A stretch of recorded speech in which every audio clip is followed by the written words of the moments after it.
from an unseen censor. Uncle Isidore's ship wasn't in bad shape, at first glance, but a second look showed the combustion chamber was crumpled to pieces, and the jets were fused into the rocks, making a smooth depression. The ship had tilted into a horizontal position, nestling in the hollow its last blasts had made. Dust had sifted in around it, piling over the almost invisible seam of the port and filming the whole ship. We circled around the ship. It was all closed and sealed, blind as a bullet. "Okay," Rene said. "He's dead. My regrets." He coughed the word out, as though it were something he had swallowed by accident. "But how do you know?" I asked. "He might be in there." "That port hasn't been open for months, maybe years. I told you the converter wouldn't last more than a month in dock. He couldn't live locked up in there without air or water. Let's go." My guide had no further interest in the ship. He hadn't even looked to see what the planet was like. I stood shivering in my warm clothes. The ship seemed to radiate a chill. I looked around at the lumpy, unimaginative landscape of Alvarla. There was nothing in sight but a scraggly, dun heather sprouting here and there in the rocks and dust, making hirsute patches in the low hills. I had some wild idea, I think, that Uncle Izzy might come sauntering nonchalantly over the hills, one hand in the pocket of a grilch-down jacket and the other holding a Martian cigarette. And he would have on his face that look which makes everything he says seem cynical and slightly clever, even if it isn't. "The scenery is dull," he might say, "but it makes a nice backdrop for you." Something like that, leaving the impression he'd illuminated a side of your character for you to figure out later on. Nothing of the kind happened, of course. I just got colder standing there. "All right," Rene said. "We've had a moment of silence. Now, let's go." There's something wrong," I told him. "Let's go in and see the body." "We can't go in. That ship's sealed from the inside. You think they make those things so any painted alien can open the door and shoot in poisoned arrows? Believe me, he has to be inside if those outside ports are sealed. And he has to be dead, because that port hasn't been opened in months. Look at the dust. It's a fourth of the way up the port." Rene lumbered over to it and blew away some of the lighter dust higher up. "See that?" he asked. "No." He groaned. "Well, you'll have to take my word for it. It's a raindrop, almost 4 months old. A very light rain. You could see the faint, crusted outline of the drop, if you knew how to look." "I believe you," I said. "I hired you because you know which side of the trees the moss grows on, and things like that. Still—" Rene was beginning to stomp around impatiently. "Still what?" "It just isn't like Uncle Isidore." I was trying to search out, myself, what it was that struck me as incongruous. "It's out of character." "It's out of character for anybody to die," Rene said, "but I've seen a lot of them dead." "I mean, at least he would have died outside." "Oh, for Pete's sake, why outside? You think he took rat poison?"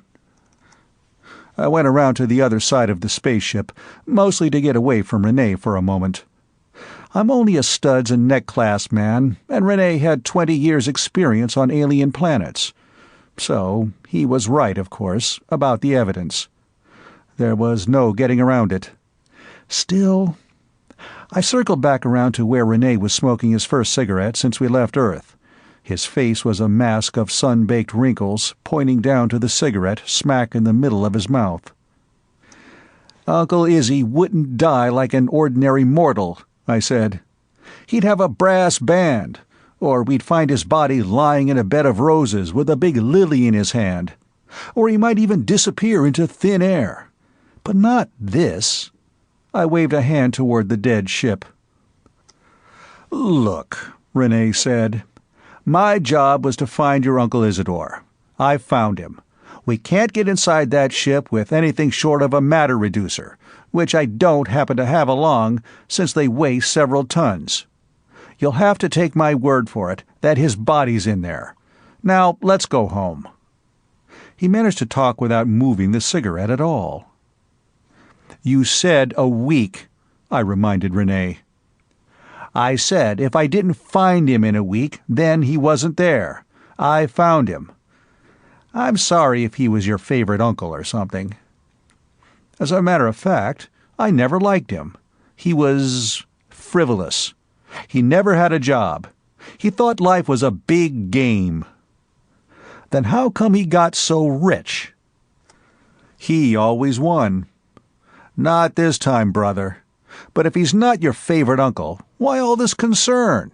You can take my word for it, he's dead, and you've done your duty." There are two things that bother me. One is curiosity. I just don't believe Uncle Izzy died in an ordinary fashion, locked up in a spaceship. You don't know him, so you wouldn't understand. The other thing I'm concerned about is, well, his will.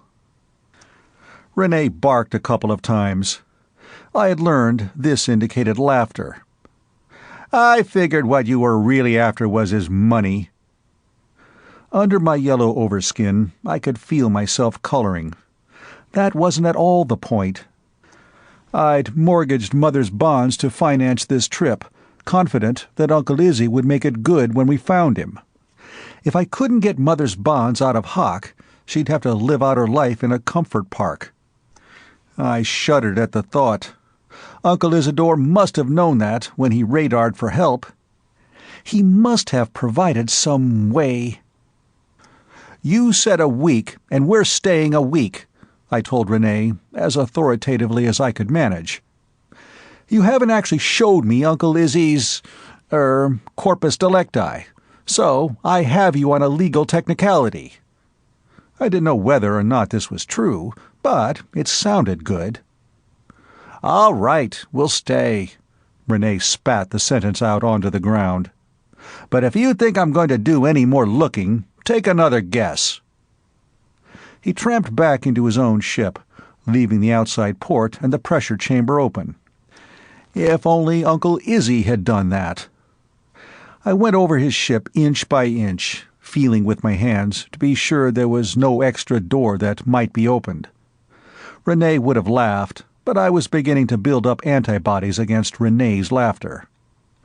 I got the bottom part of the ship dusted off and found nothing. I pushed open the door of Renee's ship and asked him for a ladder. "You'll have to pay for it," he warned. "Once it's open, I can't carry it in my ship, and I'll have to get another." Okay, I'll pay for it." He handed me a synthetic affair that looked like a meshed rope, wound tight, about the size of a Venusian cigar. "This is a ladder?" I asked incredulously, but he had shut the door in my face. I slipped the cellophane off and unrolled it. It seemed to unroll endlessly. When it was 10 feet long and 4 feet wide, I stopped unrolling. Sure enough, it hardened into a ladder in about 10 minutes. It was so strong I couldn't begin to bend it over my knee. I set it against the side of the ship and began to investigate the viewports. The first 2 were sealed tight as a drum. The third slipped off in my hands and clattered over the side of the ship onto the rocks. I was almost afraid to look through the glass beneath. I needn't have been. I could see absolutely nothing. It was space black inside. I went back to Renee's ship for a flashlight. He was unimpressed by my discovery. "Even if you could break the glass, which you can't," he said, "you still couldn't get through that little porthole. Here's the flash. You won't be able to see anything." He came with me this time, not because he was interested, but because he wanted another cigarette and never smoked in the ship. He was right. I couldn't see a darn thing in the ship with the flashlight. But I found something. A little lead object that looked like a coin. It had rolled into a corner of the port. Now, I don't like adventure. I don't like strange planets. All I've ever asked of life was my little 4x6 cubby in the Brooklyn block and my job. A job I know inside out. It's a comfortable, happy, harmless way to live, and I test 10 to 9 on job adjustment. All the same, it was a thrill to discover a clue that Renee would have thrown away if he'd been the one looking. I tossed it casually in the air and showed it to Renee. "Know what that is?" I asked. "Slug for a half-deck slot machine?" "Nope." "Know what I can do with it?" He didn't say. "I'm going to open Uncle Izzy's ship from the inside." Renee lighted a fresh cigarette from the old one and let the smoke out of his nose. It gave rather the impression of a bull resting between picadors. "Can you show me, on the outside, approximately where the button is that you push on the inside to unseal the ship?" I inquired casually. "I can show you exactly." He pointed to a spot next to the entrance port. I wet my finger and made a mark on the dust, so I could get it just right. Then I found a sharp stone and cut around the edges of the lead. As I slipped off the back half of the coin-like affair, I clapped it over the finger mark. The entrance port swung open. If I'd had a feather, I would have taken great pleasure in knocking Renee over with it. "It'd be worth $1 million, he breathed, "to know how you did that." "Oh, a lot less than that," I said airily. "Well, explain."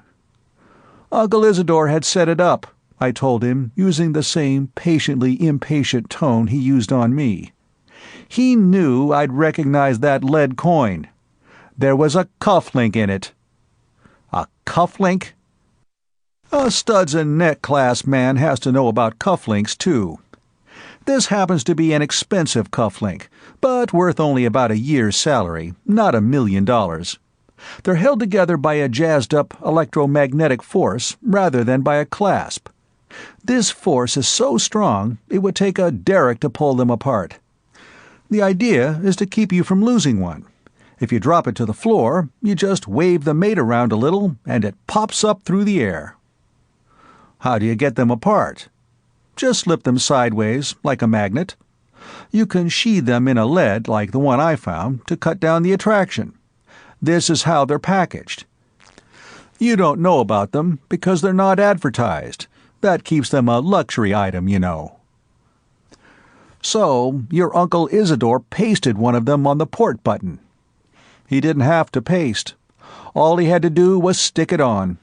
All I had to do was line up the mate to it, and the attractive force pushed the button."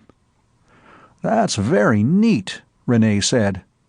"But why the hell didn't he just leave the port open? He'd hardly do this sort of thing with his dying gasp." "I'm not sure," I admitted. "As a matter of fact, I wonder why he radared me if he really wanted to be rescued. He had plenty of friends who could rescue him more reliably." I had an inkling of what had been on Uncle Isidore's mind. Although Uncle Izzy had had 3, or was it 4, wives, he'd very carefully had no children. And it had occurred to him at an advanced age to take an interest in me. He'd sent me through 2 years of general studies and reluctantly let me specialize in studs and neck clasps. "You were a grill chop expert in middle school," he had told me. "How come you're getting so stuffy?" "Because I can't be an adolescent all my life, Uncle Isidore," I had replied stiffly. "I would like to get into some solid line of work and be a good citizen." "Phooey," he'd said. But he had let me do what I'd wanted. It was because of this that I had felt duty-bound to answer his call for help. I'd not felt duty-bound to take all the opportunities he'd tried to force on me when I got out of school. Mining the semi-solid seas of Alphard Kappa, fur trading on Procyon Beta, and 100 others, all obviously doomed to failure unless there was one lucky chance. "But I'm happy here with my little room and my little job," I kept telling Uncle Isidore. "You only think you're happy because you don't know any better," he kept telling me. Only, Now that he was dead, he seemed to have me where he wanted me. Now that nothing could matter to him any longer. "Maybe he was getting senile," Renee suggested. "Uncle Izzy always said he'd rather die than—" "He did die," I replied, suddenly recalling myself to the present and the open outside port of the ship. I realized how reluctant I was to go in. It was one thing to admit Uncle Izzy was dead. I cherished no great affection for him, but it was something else to have to face his dead body. "Would you mind going in first?" I asked Renee. He shrugged and shouldered the inside door open. He came out, his face a study in perplexity. "Not here," he said. "This is the first time I've been wrong in 15 years. "That's because it's the first time you've been up against Uncle Izzy. He must have closed the port behind him the same way I opened it." I climbed through the door, feeling immensely relieved. I realized then what had really been worrying me. If the gods had abandoned Isidore at the last, what did they have in mind for the rest of us mere mortals? I kicked at my mind irritably, knowing these were young thoughts. But then, I am young, I explained to myself. The inside of the ship was neat and empty. Stuck on the instrument panel with a vac cup was a note in Uncle Izzy's flowery script. "My boy, I have died of boredom. Do not look for the remains. I have hidden my body to avoid the banality of a decent burial. I bequeath you my entire fortune. Find it." Renee groaned. "I suppose now you want to look for the body." "No. If he says it's hidden, it's hidden. But it would be a little silly to go off without finding his fortune, wouldn't it?" "Looking for buried treasure wasn't in the contract," Renee pointed out. "You'll have to make it worth my while." "Another 5,000, I said.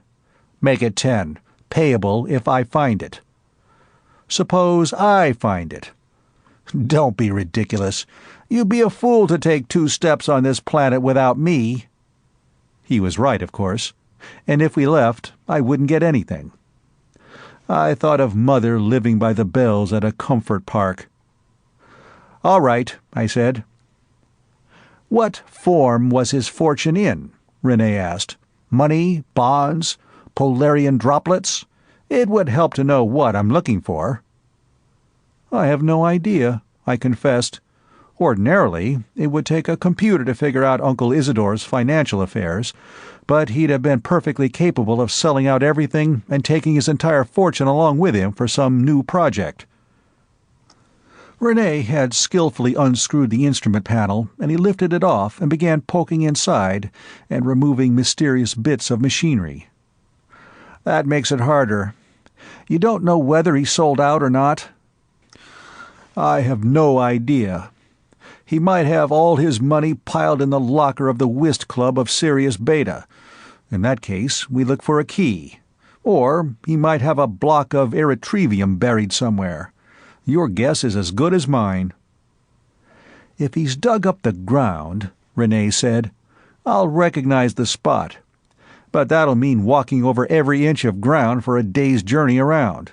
Or more if he did any overnight traveling." "Not Uncle Izzy," I said. "He wouldn't be at all likely to spend a freezing night out on Alvarla, even for a good joke." "Radar equipment's in perfect shape," Renee said, shifting his activities to another segment of the ship's equipment. "I wonder why he didn't leave it on so we could locate him easier. Not that we had any trouble. Or why he didn't continue broadcasting for help until he died. Mind if I take some of the equipment?" "You haven't been exactly generous with me." "I intend to subtract its value from the cost of supplies and mileage on my ship." "I never said I was generous, but by God, I'm honest." Renee slid out the compartment of lunch packages, dumped them on the floor. "All unopened," he was saying disgustedly. Then he picked up a heavy square object with square corners, open on 3 sides. What the hell is this?" "A book," I informed him. Renee opened it. "Hey, a real antique book. Must be worth at least 1,000. Look at the size of that print. You can read it with the naked eye, like an instrument panel. Well, here's a little piece of your fortune." He tossed it to me and went on examining the lunch packages. He didn't trust me to help him because I wouldn't be able to tell if they'd been opened and something inserted. I hung the book by the covers and let the pages flip open. Nothing fell out. I sighed. I'd have to go through the whole damn thing. "I'm going back to your ship and read in comfort," I told Renee. "You're no help here anyway," he said, putting the lunch packages in a large plastic bag he'd found somewhere. "No use letting these go to waste." I didn't tell him I had the clue to Uncle Isidore's fortune in my hand. He didn't know Uncle Isidore, so he wouldn't have believed me. Nothing is more uncomfortable than reading an antique book. There is no way to lie back and flash it on a screen, or run the tape over your reading glasses while you lie prone and relax. You have to hold it. If you try to hold it lying down, your arms get tired. If you put it down on a table to read, your neck gets tired from bending over. And the pages keep flipping and making you lose your place. Still, I read it all the way through. It wasn't too bad. Not like Edgar Guest, of course, who was the only ancient author I liked in general studies. But I found there was a sort of Grilch hop beat to it that reminded me of the Footlooses I used to go to in middle school. I grinned. It was funny to think of now. I found no clues in the book. The only thing to do was read it again, more carefully. I noticed there was one poem with a real Grilch hop beat. I thought suddenly of Sally, my regular partner at the Footlooses. She was very blonde, and she affected a green crest wave in her hair, pulled over her forehead with a diamond clip.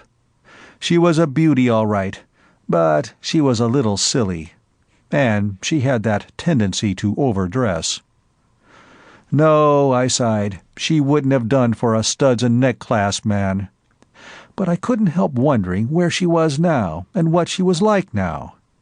Did she remember me, and did she think about me when she heard that song we used to dance to, because it was about a girl named Sally?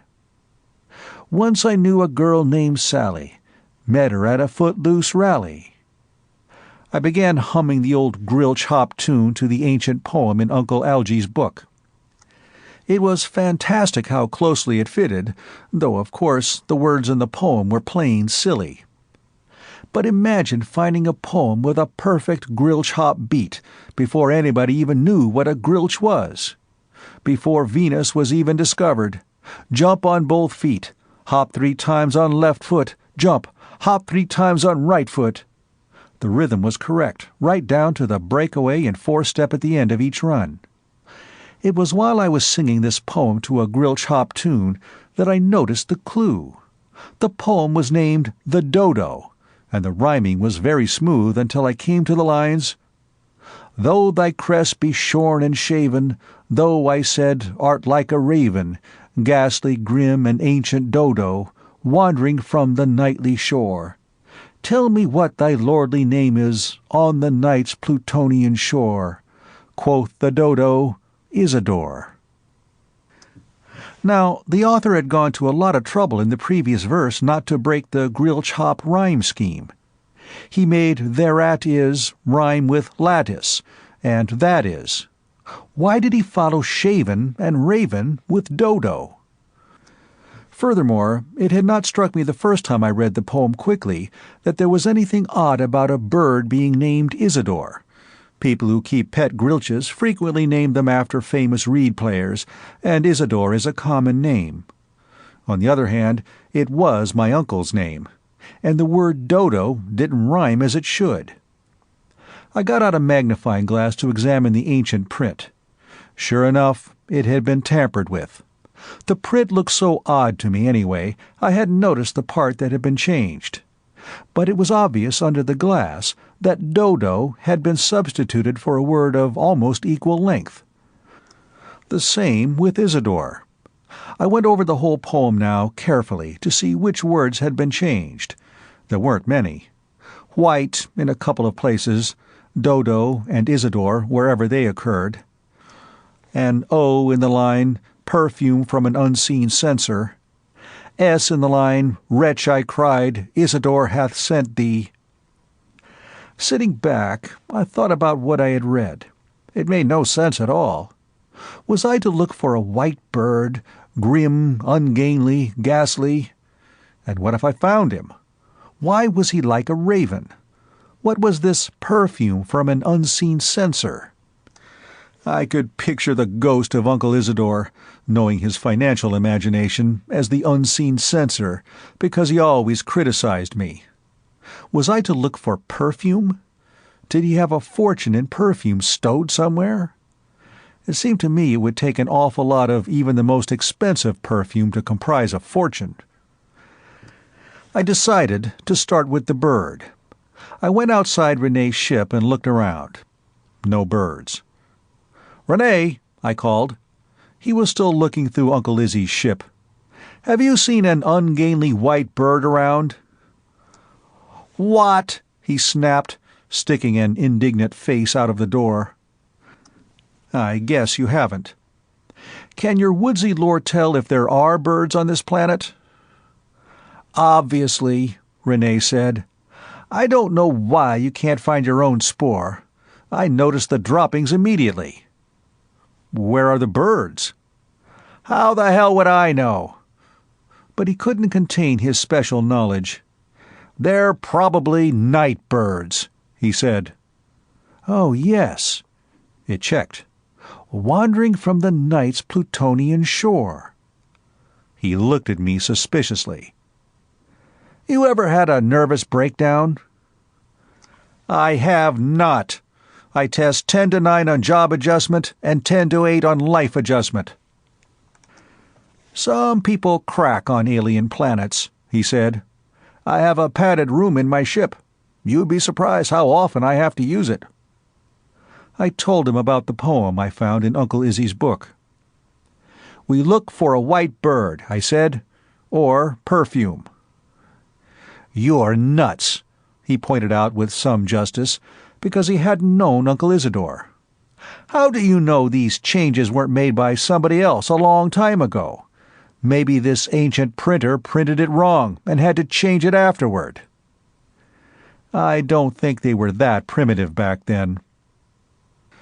But I didn't know what back then meant, or how primitive ancient printing was.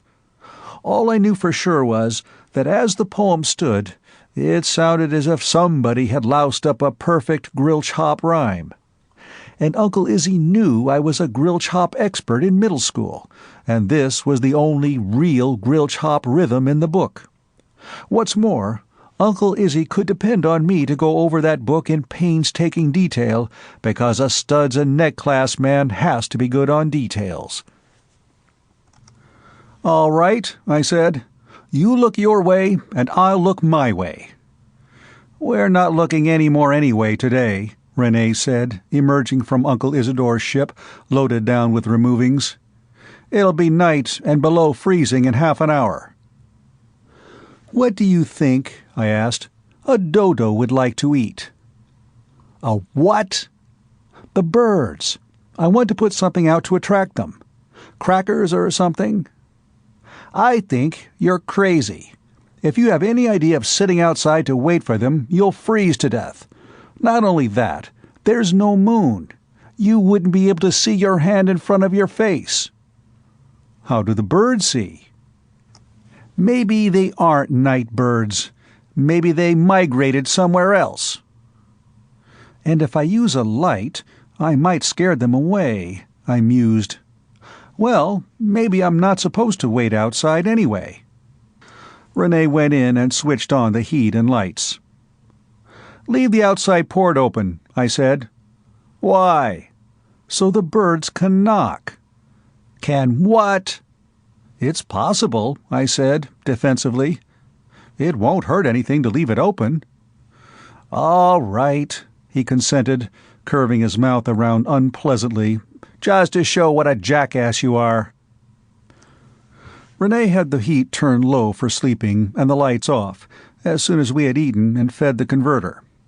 I hydrated a package of crackers so that they were full-sized, but not soggy, broke them into pieces, and tossed them out. I admit I felt a little embarrassed. I sat there in the chill quiet, on this ugly, alien world, reading The Dodo by the light of a miniature flash so as not to disturb Renee. Pretty soon I began to feel creepy. The Dodo is a ghastly poem. There's an insidious morbidity about it. It had sounded merely funny the first time I read it. Now, the more I read it, the more I began to hear strange, impossible creakings and sighs, which might or might not be due to temperature changes. The night outside was a deep, cold cup of darkness where no human thing moved. There was a knock at the door. I dropped the book and flashlight. Renee was up like a cat. He didn't turn on the light. "Who's there?" he shouted. There was a scratching noise at the door. Then a voice croaked, "My name is Isidore Summers." I reached a trembling hand for the door. "Wait, you fool!" Renee cried. He picked up the flash and got his gun. "Stand behind me and keep your hands off your gun. I know when to shoot and when not to shoot. You don't."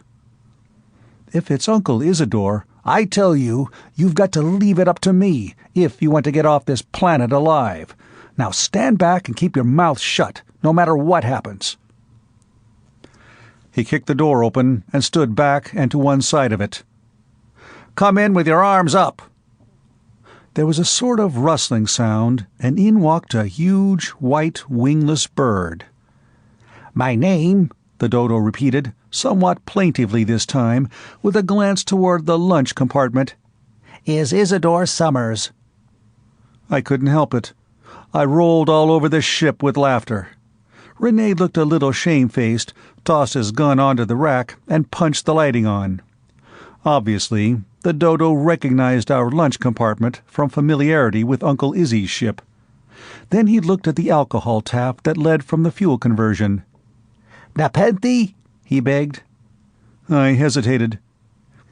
"Isn't there something," I asked Renee, "about corrupting the natives of a primitive planet?" But Renee was sitting on his bunk, his jaw slack. "This is the first time I ever been made a fool of by an alcoholic bird." "If it's just a bird, of course, like a parrot." I addressed the bird. "Sir," I began, and caught myself. "Or perhaps, madam, can you say anything else?"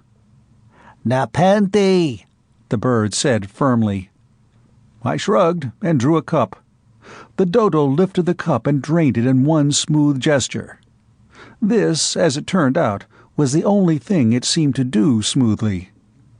It began a wild attempt to scratch its head with one claw and remain upright. Then, abandoning all dignity, it rolled to its side and scratched furiously to satisfaction.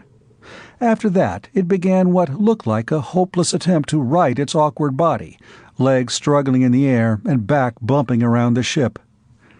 I couldn't help remembering Uncle Izzy after a meal, slim and suave, lighting up a tapered, perfectly packed cigarette and blowing out one round, shapely smoke ring that hovered before his light, sardonic grin like a comment on his thoughts. An uncomfortable comparison, I shook myself to life. I righted the bird, no small problem, for he weighed almost 200 pounds. "Well," Renee finally said, coming out of his mood, "now that you have this bird, what are you going to do with it?" "I had thought it might lead us to Uncle Izzy's fortune," I explained. The bird obviously had no such intention. It was getting ready to take a nap. "A night bird," I told it approvingly, "shouldn't take a nap in the middle of the night." "All you're proving is that he has no self-respect," Renee pointed out. "Why don't you look to see if he's got a note tagged to his leg or something?" I did. He didn't.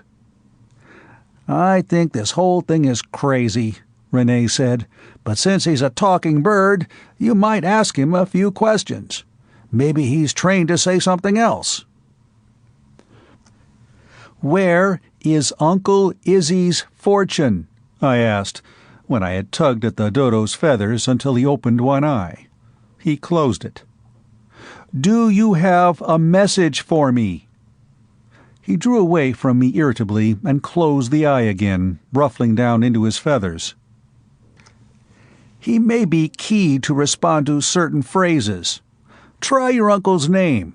He obviously knows that," Renee suggested coldly, wanting no part of this, but unable to hold down the suggestion. "My name," I screamed at the somnolent dodo, "is Isidore Summers." He reared back and pecked the hell out of me. I picked the book up off the floor and flipped through the bent pages until I found the dodo. Maybe there'd be something in that. "Listen to this, Renee," I said, "and see if you catch anything I might have missed." Renee looked discomfited, but he didn't stop up his ears. When I came to the part, "Tell me what thy lordly name is, on the night's Plutonian shore," the dodo looked up and said, "Isidore." Clearly, this was it, although I couldn't recall that any of the questions in the poem were to the point. I got to, "On the morrow he will leave me, as my hopes have flown before," and then the bird said, "Ask me more," said the dodo without missing a beat. I read on, getting excited. "Quaff, oh quaff this kind nepenthe, and forget this lost Lenore." Quoth the dodo, "Give me more," he supplied, pointing his beak at the alcohol tap. I gave him another cup and continued, sure that he must be going to say something relevant to Uncle Izzy's fortune. Is there balm in Gilead? Tell me, I implore." Quoth the dodo, "Probably not," the dodo said, breaking the grill-chop rhythm at last. "But there are perfume trees on Alvarla." "Perfume trees?" Renee shouted. "That bird's lying. It's impossible." "Shut up," I yelled at him. "The poem's not over."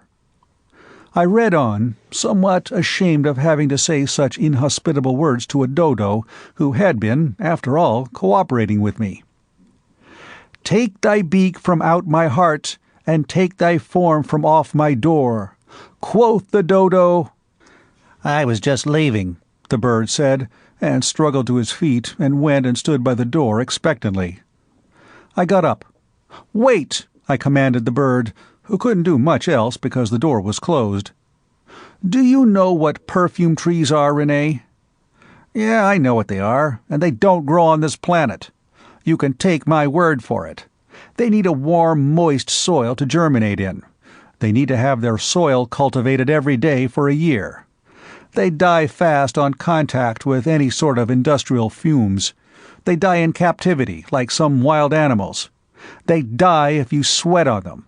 They die if you breathe on them. They need to start off warm and get colder every month until they form their flowers. Then they need a frost for the pods to fill with the perfume, along with the seeds." "There aren't any industrial fumes here," I pointed out, "and they could get plenty of frost." "That's all they'd get. Where's the warm, moist climate to germinate in? Where's the parasitical runes to cultivate their soil? The urns couldn't exist without their glees, and the glees can't exist without— Never mind. The only place perfume trees can grow is on Odoria, and that's why the perfume is worth $2,000 an ounce." "I have never heard of anything," I informed him, "that spelled Uncle Isidore so exactly." "He always said, 'If it can't be done, I can do it.' Well, there's only one way to find out. Surely there's something on the ship I can wear." "You mean you're going out into that frozen ink pot after that idiotic bird?" "That's exactly what I mean." "For Pete's sake, you're as brainless as the bird is." But I think, for all his attitude, he was curious too. He began to spray me with something. "Close your eyes and mouth. If you don't wash this off with soap and water in 24 hours, you'll die. But it sure keeps in the body heat." I stuck the book in my pocket for good luck, and Renee handed me a gun, some lunch packages, an antibiotic kit, and a water purification kit. "All right," I said, pocketing them, "but it can't be far. Uncle Izzy wouldn't have gone more than a day's journey." "Then why haven't we smelled the perfume?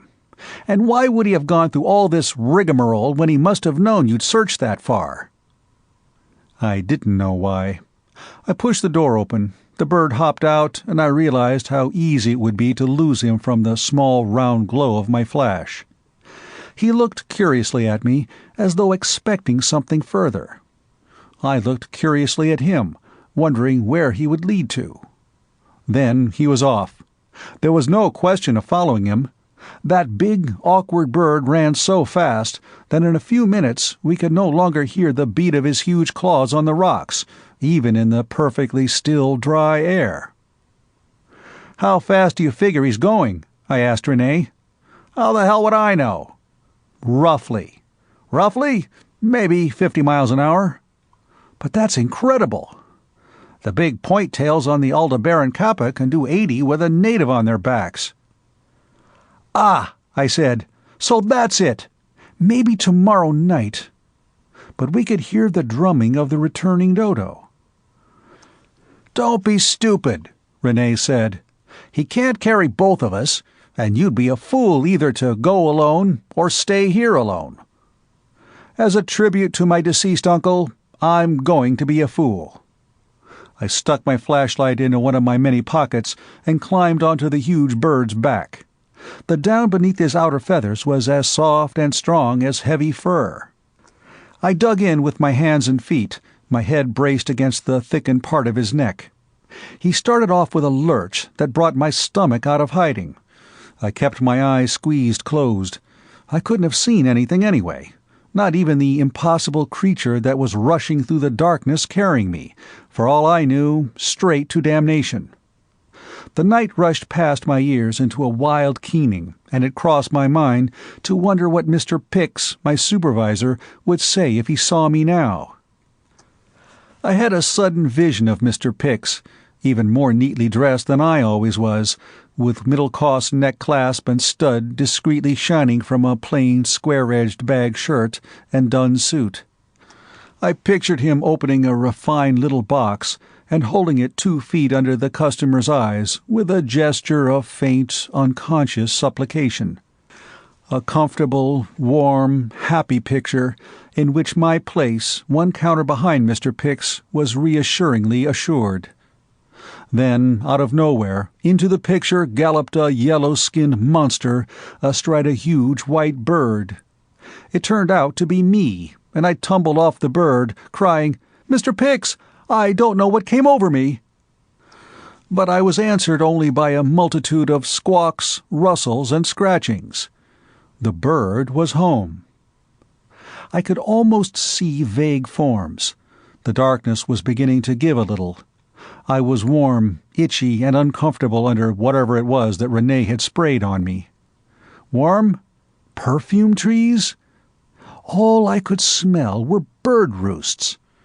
I stood up, finding my limbs weak, trembling and painful. First I glanced at my watch. 5 hours Terran time since we left the ship. At 50 miles per hour, we'd have gone 250 miles. If we'd gone due north, as the bird started out, we must be in the snow zone. And I was warm. I switched my flash around. All I could see were birds. There seemed to be hundreds of them. I couldn't tell which one was my bearer. "Where is the perfume?" I bawled. All I got was squawks. Some of the birds were, in fact, standing on one foot and tucking their heads away. It was growing lighter. The birds were going to bed. Feverishly, I pulled out Uncle Izzy's old volume of poetry. Brushing from my mind a vision of Mr. Pix in a state of shock, and another picture of Uncle Isidore snickering triumphantly, I stood on that desert land and chanted, on that home by horror haunted, and solemnly read, "The Dodo to a Colony of Wingless Birds." My Dodo identified himself at the proper place, but I kept on, waiting for something to show me my inheritance. "Then methought the air grew denser," I read.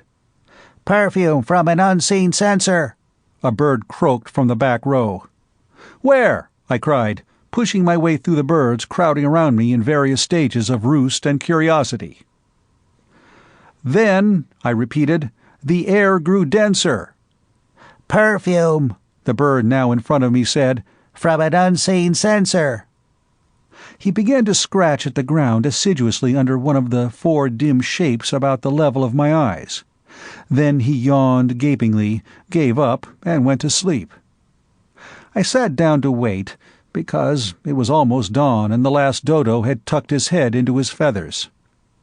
Daylight showed me 4 little trees, nothing like the usual scraggly vegetation of Alvarla. They must be perfume trees, I thought, but they were too young to have blossoms or pods. I didn't go too near them, remembering what Renee had said. And remembering that, I began to figure out how they grew here. This place was a little valley. No, a crater, several feet deeper than my height, with sloping sides. The birds apparently kept it warm with their body heat, plus the heat of the rocky sides would store. Since it was a crater, the winds wouldn't reach it.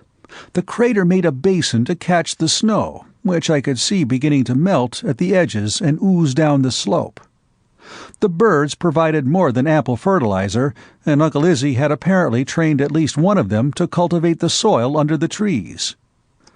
I climbed out of the crater to see that I was indeed in the regions of snow. To the north were huge drifts, and far off loomed towering glaciers. To the south, the hills tapered off from white to spotted brown. That was the reason for Uncle Izzy's crazy setup. Renee and I would never have come across this crater in an ordinary search. Of course, the setup needn't have been quite so crazy. That was the personal equation of which Uncle Izzy was so fond.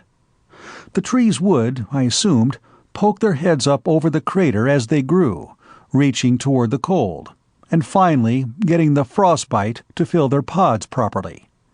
At $2,000 an ounce. I had neglected to ask Renee how many pods a tree could be expected to produce, or how big the pods were, but say half an ounce in each pod and a conservative 50 pods in each tree. $100,000. I slid back into the crater, sat leaning against a somnolent Dodo, and ate a lunch package with a cupful of melted snow. All sorts of thoughts were jostling my brain. But I was bone-weary. I hadn't slept since we hit Alvarla, and the ride last night had been a tremendous strain, because I wasn't in the habit of getting any exercise at all. Therefore, I fell asleep in mid-thought. It was the noon sun that woke me. I wasn't just warm, I was hot. And I was very reluctant to let go of my dream. I kept grabbing at the tag ends of it with both hands. It was the most exciting dream I'd had since the one about succeeding Mr. Pix, only very different. I'd made a fortune cultivating perfume trees. My dream was full of perfume. Some of it came from the exotic plants of my African estate. Some of it was from a long-legged, pink-haired girl, the kind African millionaires have. It was the sort of dream, I mused, unable to keep it in mood any longer, as large-minded men have. Men like Uncle Isidore. I sat up suddenly. Uncle Isidore? Large-minded? Why hadn't he had the avuncular decency to leave me his fortune the usual way? Why? Because then he wouldn't be able to play penny ante psychology and get me dreaming about wild schemes with perfume trees and African estates. That's why. Or maybe there wasn't any fortune. Suddenly I understood why people smoke. It gives them something to do when they feel helpless. If there wasn't any fortune, then I was hopelessly tied to the perfume trees. If Uncle Izzy had lost his last cent, it would be very like him to borrow enough from friends to finance a perfume tree scheme. And if he didn't make it to the planet he had in mind, why, he'd make the planet he'd crashed on do. Anyone else would have shot the birds for fresh meat. Anyone else would have seen immediately that Alvarla was the last planet in the galaxy where perfume trees would grow. Anyone else would have seen immediately that I was one of the minor, comfortable people in the world who likes the happy regularities of a little job and an assured, if limited, future. Anyone else would have seen I had the sort of personality that could not be changed. But Uncle Izzy wasn't anyone else. Why did I keep smelling the perfume from my dream? I followed my nose out of the crater and found the snow melting around a water tank about 4 feet long and 2 feet in diameter, part of the ruined fuel system from Uncle Izzy's ship. I dislodged it from the ice beneath and shook it. The perfume was so strong, as it unfroze, that it made me dizzy. And all that smell was coming from a pinhole. There seemed to be half a gallon in it, enough to pay off Mother's bonds and whatever I owed Renee, with a handsome sum left over for me. I could go home and forget about perfume trees and Alvarla and Uncle Isidore. But that dream of the African estate kept irritating the back of my mind. And the large free sky of Alvarla was soothing to the eye, when compared to the little squares of blue I noted occasionally when riding the slidewalks of Brooklyn. What did I want out of life, anyway? Damn Uncle Isidore. I'd never test 10 to 9 on job adjustment again. I was still thinking when evening swept in fast, as it does in dry climates, and the birds began to wake up and climb out of the crater, presumably to forage for food. "Wait!" I cried. "Isidore!" I drew out a lunch package and spread it to attract him. It attracted all of them. I pulled out the dodo. "Tell me what thy lordly name is on the night's Plutonian shore." "Isidore," he volunteered, swallowing fast while I climbed aboard him. "Take me back." Then I realized I had made a mistake with the food. "Go!" I cried. "Spaceship! More food!" He just stood there, his beak poking around the ground for crumbs. But I had to get that skin spray washed off before 24 hours were up. "Nepenthe!" I shouted desperately. The dodo was off like a flash and didn't stop till we were back at the ship. "You were gone quite a while," Renee said nonchalantly. "Find anything?" "Enough to pay you off," I said. "And we'll make it 5,000 because I found it. Stow this somewhere. It's perfume."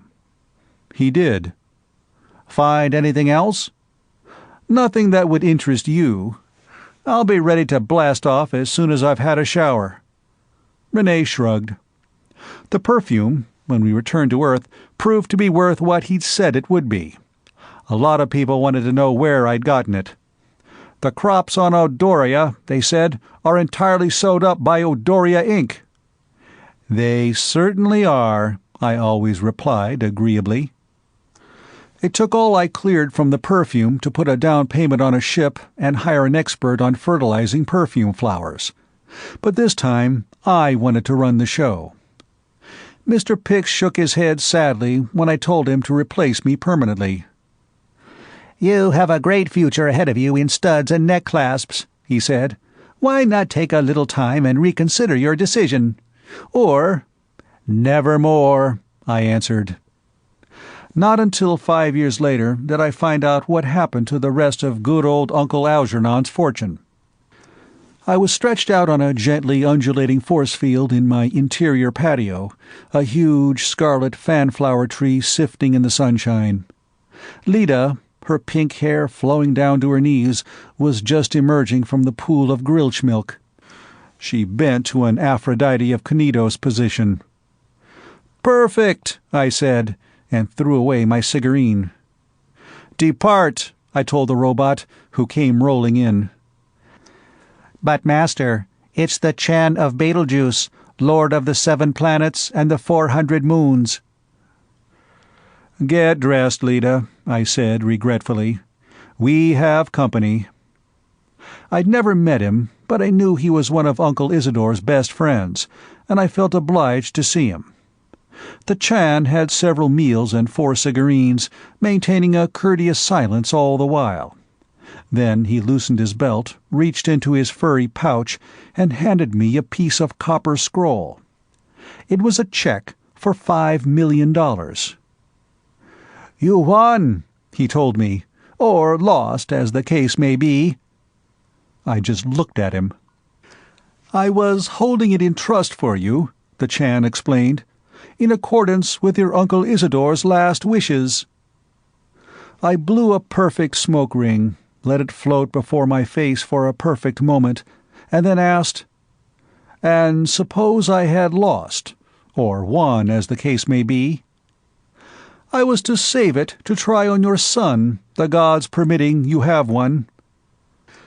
"If necessary," I told him, "I'll try it on him myself, O Chan of the 7 planets and the 400 moons." "Call me Charlie," he said. The end of From an Unseen Censor.